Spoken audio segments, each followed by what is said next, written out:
Welcome. So, in this lesson, we are going to be diving deep into basic data structures in Python, and we will be looking at the four popular basic data structures that forms the uh, building block of majority of the programs and the code that we're going to be writing, especially in Python for data science and analytics. So, um, this particular concept is very, very important to learn because when we get to the part where we are focusing on how we use Python for data science and analytics, these data structures are going to come in handy a lot. So this is a very, very important concept to learn in this particular playlist, in this particular series. So the first one is list. Second one is tuple. Number two is tuple. Number three is set. Number four is dictionary.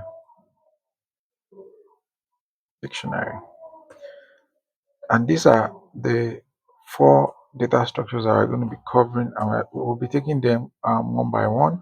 So let's start with lists. Yeah, let's say I will start with lists. List. So what is a list? So a list in Python is a collection of collection of elements, and majority of these other basic data structures, they are also collection of elements, but they differ a little bit in characteristics. They differ a little bit in characteristics. So we could come here and say lists is a collection of, or lists are collection of elements as first thing. Then lists are heterogeneous.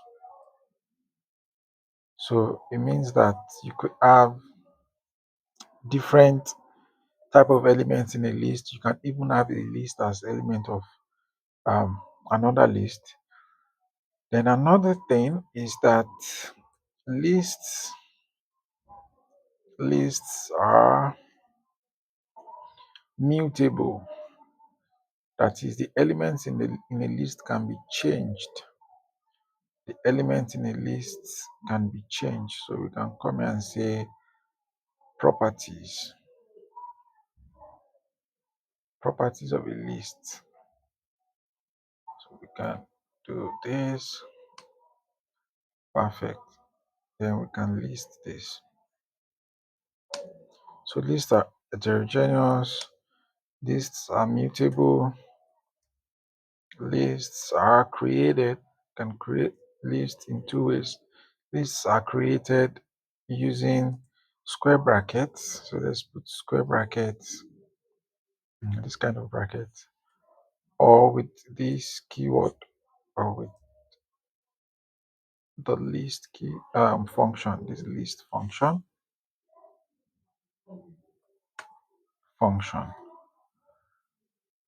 right? Then lastly is lists are ordered. That is, they are indexed.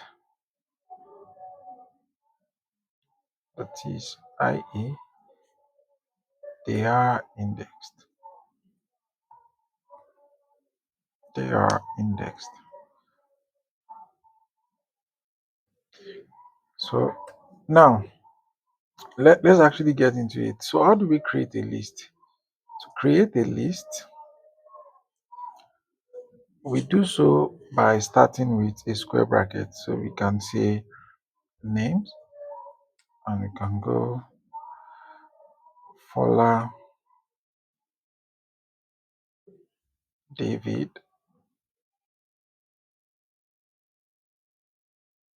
Justin, and Chris. So we can actually print names, and it's going to come out as this way, the same list that we've given it that's been printed out. And also we can check the type. So we can go print type and names, and it's going to say list. The type is list, and what makes it a list is because it fulfills this particular criteria. Number one is we created it using this square bracket. So whenever you want to create a list, you must do so with a square bracket, right? Then it is indexed. We're going to get to indexing shortly. And what we mean by ordered, we don't mean it is sorted. So people usually get it confused a little bit. So saying it is ordered does not mean it is sorted. So it is ordered means that it has like this indexed um thing going on for it, where this is position 0, 1, 2, 3, and you understand that more when we get to how to index a list. Now this list is pretty much homogeneous. It has the same data type, so it is just string, but we can actually add more stuff. Let's say we add 45 here and we add true. So basically, here, if we run it, it will still work. And this is an heterogeneous list now. In fact, we can add another list inside, and it is a list of float. If we run this, it still works. It is still a list. Now, the other thing is we can also create a list of numbers. Let's say we want to create a list of numbers between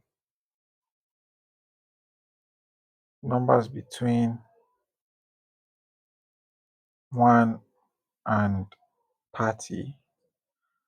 So how would you do that? Normally you can say numbers equals, then you begin to list 1, 2, 3, 4, 5, like that. But that's going to be a lot. Imagine you want to list from 1 to 50,000. That is going to be a lot of work. So we can actually do that by calling list, this second style here, list range, and the range, what we start, what the first thing we pass into the range is our start, like it is displayed there. Now our start is 1, our stop is the next thing, our stop is 30. However, Python does not get to the upper boundary. In majority of index operations, Python does not get to the upper boundary. So what you want to do is, if you want it to return the upper boundary also, you go one more than the upper boundary.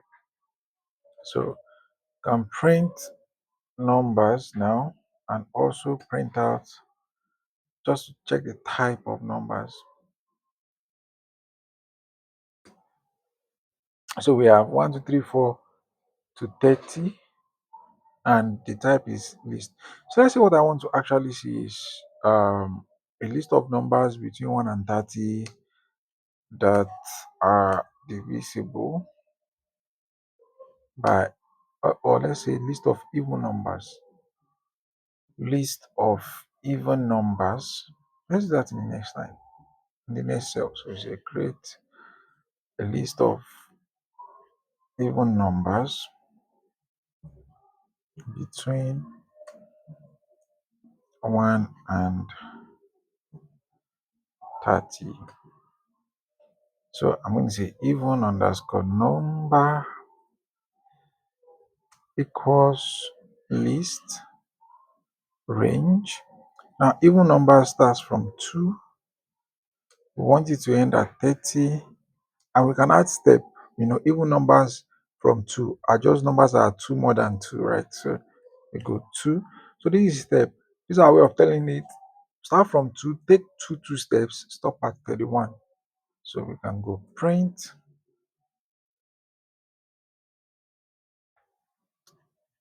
even number, print type. Oh, print even number first.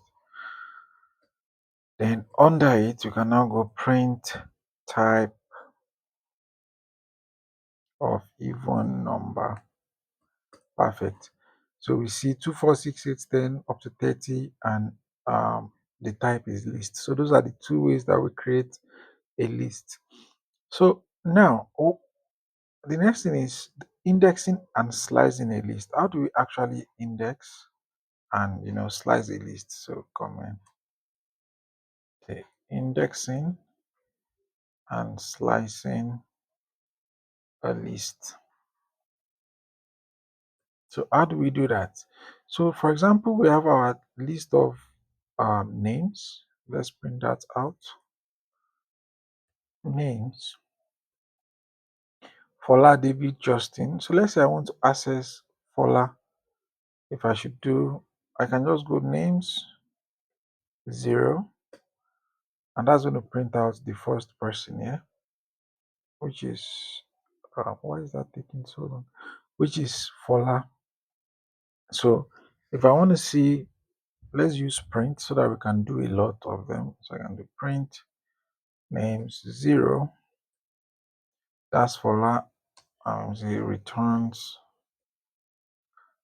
the first element in the list. Like I said earlier, Python starts counting, indexing in Python starts from 0. So let's just put names here so that we can see. Now, if I want to get this one, it is going to be 1. If I want to get this one, it's going to be 2, 3, 4, 5, and all of this is going to be 6. So I could, let's say I want to print out Justin, that's going to be 2. So I'm going to say print names 2, and that's going to be Justin. And this kind of indexing is called forward indexing. It's called forward indexing. And we also have something called backward indexing. We can start indexing from the back, but I don't want this one to confuse us. So I'm going to come into this list here, remove this list, rerun it. Sorry, run this, then come back here. So we see that we have this list. So if we still run this, it still works. Fola, Justin, Fola at position 0, David at position 1, Justin at the position 2, Chris position 3, 45 at position 4, True at position 5. So let's say I want to do backward indexing, because sometimes, right, you have a lot of elements in your list and you don't have the luxury of counting all the way to that position. So to do backward indexing, we just do, let's say I want to print out this true. I want to start counting from the back. So I'm going to say print names -1. So if I should run that, it will print out true. And if I do print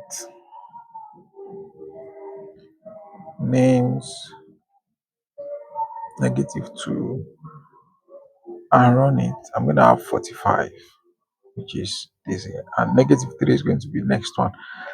So that is how we index. So basically, indexing just means, printing out an error, accessing, I said error, excuse me, printing out an element or accessing an element based on their position inside the list. So the next one is going to be to look at how to perform some list operations, and we are going to learn about list mutability, why a list is mutable. But before we do that, let's look at slicing. We have two things here: indexing. We've covered indexing and slicing. What does slicing mean? Slicing means in some cases, you just do not want, especially in this example of our names here, sometimes you just do not want to access a single person. We want to access combination of elements. For example, let's say we want to access David, Justin together. We want to get them out together. So how can we do that? Is that one here? So we say slicing, and for slicing,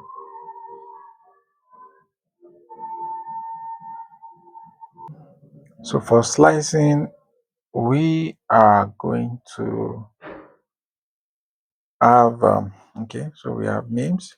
Let's say I want to print out David and Justin. So David is at position zero, position one. Justin is at position two, and I can come here and say print names one to two. Now this is not going to return what we want to see. We want to see David and Justin. And the reason why it is not going to return what we want to see is because, like I told you earlier, Python does not cover the upper boundary. So you have to go one more than the upper boundary if you want to see what is on the upper boundary. So you say David, Justin, then plus one. So David is zero, Fola is zero, David is one. So starts from David, get Justin also. So if we want to return Justin also, we have to go one more.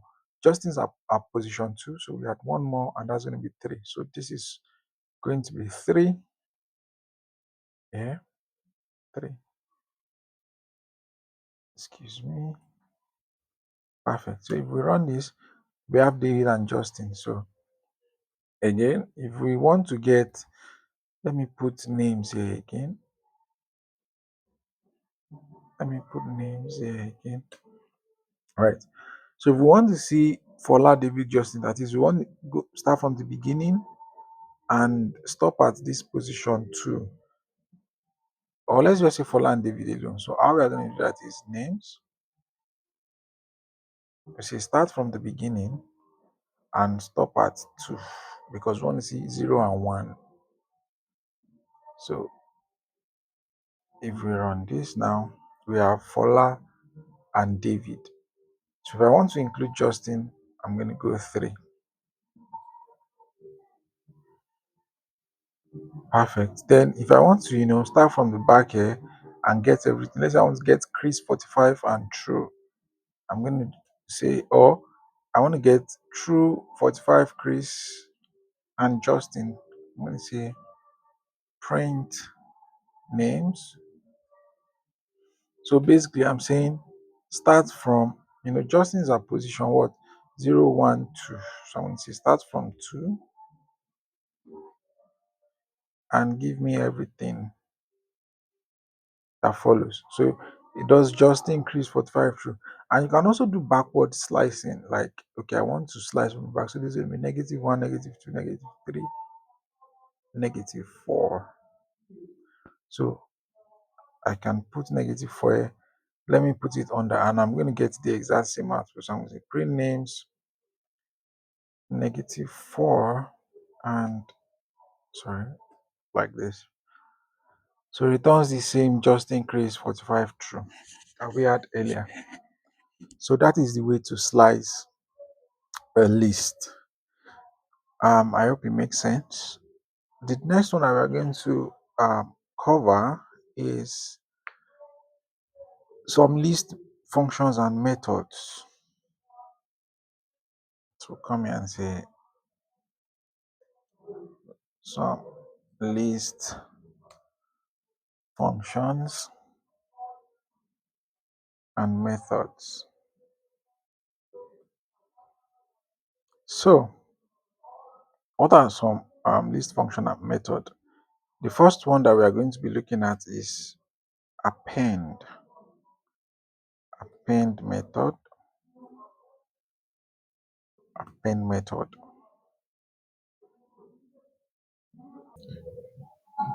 So we use the append method to um, add new elements to a list. So for example, we already have our list of names, which contains Fola, David, Justin, all of that. So let me just put that list at the top here so that we can always look at, just have a look at what it looks like before. And here we can see, let's say we want to add a new name, we can say names dot append, and we can add a new name, let's say Janet. So if we run that and check what, if we check what names look like now, we have Janet. Janet has been appended into our list. Another method that we're going to be looking at is dot sort. So we have sort method, or let's go remove first. Remove method, and we use remove method, like the name imply, we use it to remove elements. Let's say we want to remove an element from this list. So we're going to say names dot remove. Let's say what we want to remove is this true here. I want to remove true. So if we run that, then check names now, we're going to see that true is gone. We don't have it anymore. Then another method is the dot sort. And the fact that this works, the fact that remove method and append method works, is the evidence that you need to know that lists are mutable. That is, lists are changeable. The elements in the list, you can change them, you can remove them, and stuff like that. So if we have the dot sort method as a sort method, so we can go names dot sort. No, let's create a new list. So we can create a new list and say numbers. Actually, we can use names also. Names is going to be sorted, then I think D is going to come first. So we can go names dot sort, and if we run that, do we have? Oh yeah, because inside names, the error is a type error not supported between instances of integer and string, because this greater than thing and this less than thing is not supported. So before we can do something like this, we must have something that is all the same, heterogeneous. So how can we do that? We can firstly remove 45. So we can come here and remove 45. Then 45 is gone. If we should run this, we don't have it anymore. So we can come here now and do dot sort. And if we should check names now, you're going to see that names has been sorted, and it is now Chris, David, Fola, Janet, Justin, like in that order. You know, earlier it started with Fola, David, Justin, Chris. So that is the way dot sort works. And another one that we could use, another thing that we could do is we can actually add reverse. So this dot sort method actually takes a parameter called reverse. So we can come here and say reverse equals true. So we want it to go descending order because now it's going ascending order. So if we should run this and check this again. So can you see that started from Justin, Janet, Paula, David, Chris. So you could see something like that from numbers. If we check our numbers list, let's print it. Print numbers. And we have 1, 2, 3, 4 up to 30. So let's say we want to reverse that sort. We want it to go 30. Then we can do print numbers dot sort reverse equals true. So we should run that. Yeah, we should not wrap this in a print because dot sort does not return anything. It actually just print things out. So we should run this now. We have this. So we have 30, 28, 27, like that, all the way to the end. I hope that makes sense. So that is the way to do uh, sort.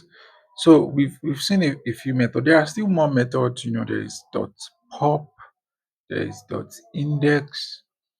There are just like a few of them that you can always check out. And in the course of this series, you're going to be seeing more methods. So let's look at a few functions. So functions, the first function that we're going to look at is the len function. So the len function is used to count the number of elements in a list. So we can do len names. and it's going to return the number of elements in our names list, which is five. 1, 2, 3, 4, 5. Then we can another function is the sum function. So we can go sum and sum of what? Let's do sum of numbers. So the sum of all of these numbers, the sum of every integer between 1 and 30 inclusive is 465. Then there's the sorted, which is also like the dot sort that you can use to sort. So we can say, you know, let me show you print numbers firstly. So this is what numbers looks like: 30, 29, 28, like that. So I can actually sort it. So I can say I can resort like sorted Ctrl Z. Let's put that on the next line. It's sorted. Then you pass in the numbers, the actual thing I want to sort. Then we can just leave that and run it. So can you see it has sorted it again? Let me add print here. Let me add print here. Then we run this. So can you see it goes 1, 2, 3, 4, 5 all the way to 30. So that is the way that works. Now, I mean, there are still more functions that you can play around with, and you can even like create your own function to interact with lists and all of that. So let's just quickly take a simple program. Let's write a simple program like we always do that uses a list. So we can write a simple program that performs student registration. So how does that work? We are going to accept the student name, and we are going to use this input like we always do. Enter your name, and once we accept the input, their name, we are going to put their name inside a register. So let's at the top here, let's create a register, and that's going to be an empty list. And we're going to come here. Once we accept the name, we're just going to say register dot append the name of the student. Then we can print f string list of available students.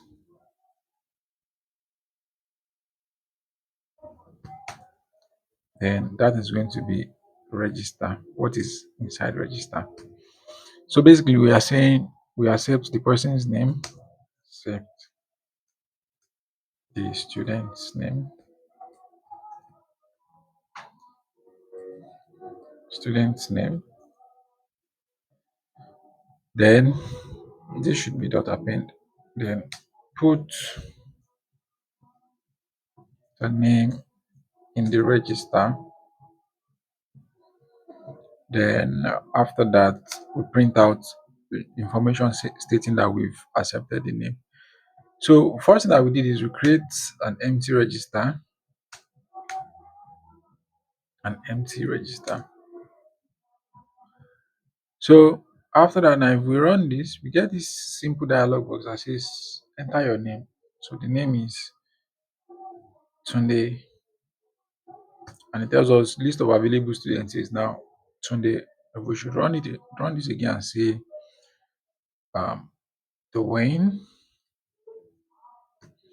Say list of available students is now Tunde Dwayne.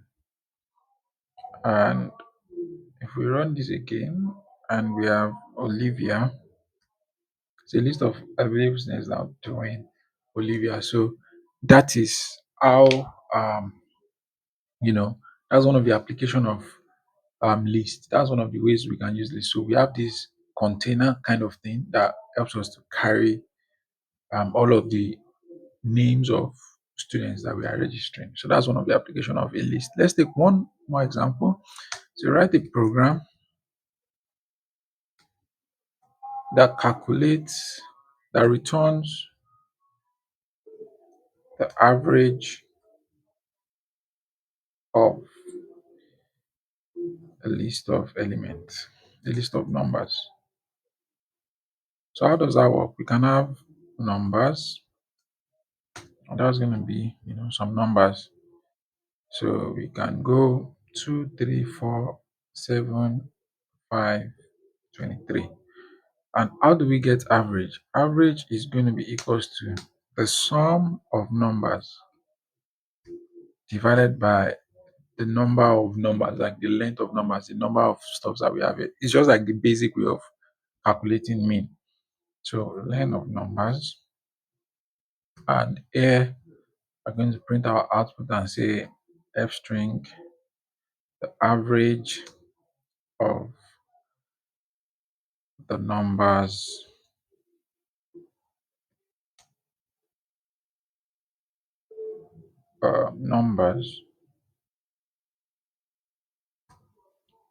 is an average, like this. So if we run this, it says the average of the numbers 2, 3, 47, 5, 23 is 16. So and that is that on list. So in the next one, we are going to be moving on to tuple and then set and dictionary. We'll look at tuple, set, and dictionary in the next one. So thank you for tuning in. See you in the next one.